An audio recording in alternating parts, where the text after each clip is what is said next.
ప్రతి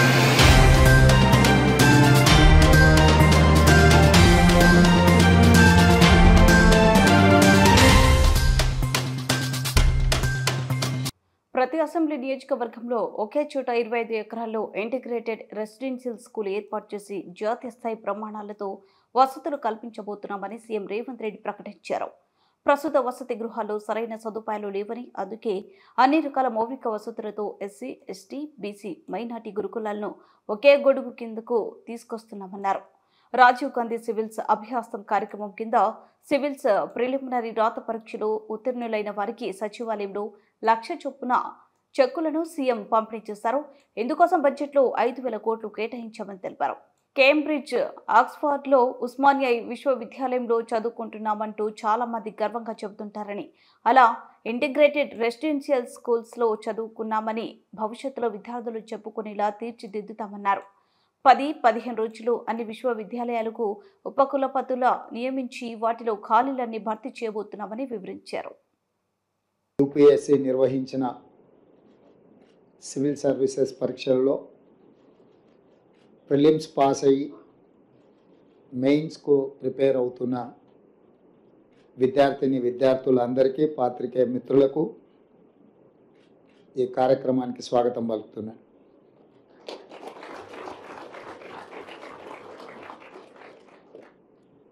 తెలంగాణ ఉద్యమం, తెలంగాణ రాష్ట్ర సాధన ప్రధానమైన అంశము నిరుద్యోగ సమస్య. నిరుద్యోగ విద్యార్థుల యొక్క ఉద్యమం, ప్రత్యేక తెలంగాణ రాష్ట్ర సాధన.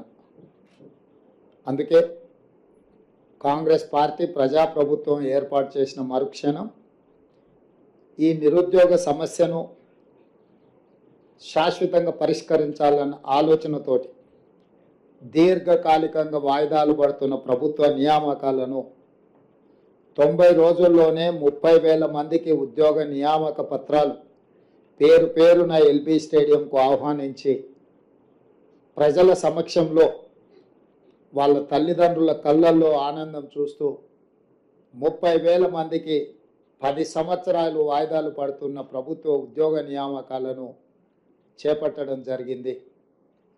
అదే కాకుండా ఇంకొక 35,000 ఉద్యోగాలకు, అది గ్రూప్ 1 కావచ్చు, గ్రూప్ 2 కావచ్చు, గ్రూప్ 3 కావచ్చు, లేకపోతే డిఎస్సి నోటిఫికేషన్ కావచ్చు, ఇతర నియామకాలకు సంబంధించిన నోటిఫికేషన్లు ఇంకొక 35,000కు నోటిఫికేషన్లు ఇవ్వడం ద్వారా నిరుద్యోగ సమస్యను పరిష్కరించడానికి ప్రభుత్వం చిత్తశుద్ధితో ప్రయత్నం చేస్తున్నది అని లక్షలాది మంది నిరుద్యోగ యువకులకు విశ్వాసం కల్పించడానికి సంపూర్ణమైన ప్రయత్నం ఈ ప్రభుత్వం చేస్తున్నది.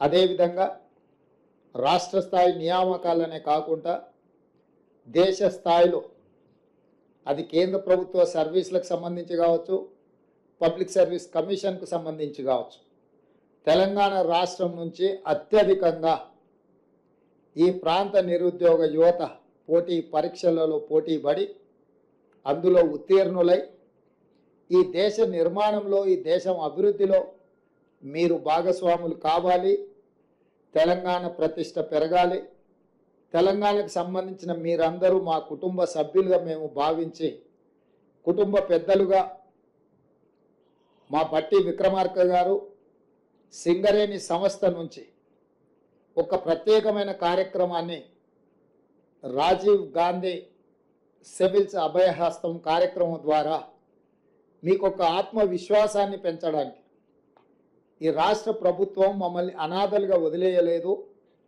మా పట్ల కుటుంబ బాధ్యత పోషిస్తుంది అని మీకు నమ్మకం కలిగించడానికి ఈ కార్యక్రమాన్ని ఏర్పాటు చేయడం జరిగింది.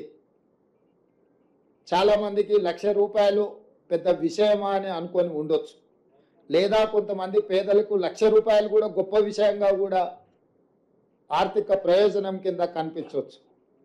కానీ మా ప్రభుత్వం యొక్క ఉద్దేశము ఆర్థిక ప్రయోజనానికంటే కూడా